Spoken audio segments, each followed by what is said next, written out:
अस्सलाम वालेकुम। क्या हाल है वीवर? ठीक है, तबीयत से ठीक है वीवर। तुसा दे पे इस्लामी चैनल 92 133। अज मैं आया खड़ा अपने बिराने के घर मोहम्मद असद ते हाजी मोहम्मद तारक के घर रोज़ इफ्तारी ते ज़्यादा रोज़ इफ्तारी करें बिरामे को अपने बिरा के घर ही दिखे ने।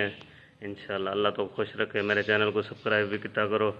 तुहाडी मुहब्बत नाल इंशाल्लाह सारा चैनल अगते चल वैसी। बड़ी मेहरबानी, अल्लाह तो खुश रखे।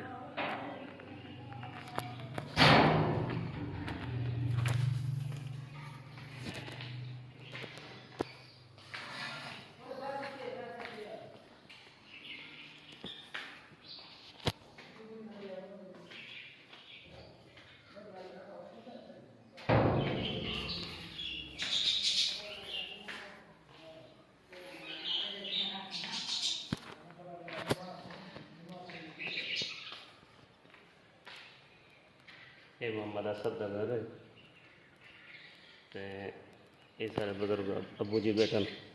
ये मोहम्मद तारक का घर है, हाजी मोहम्मद तारक का रोज़ इफ्तारी है।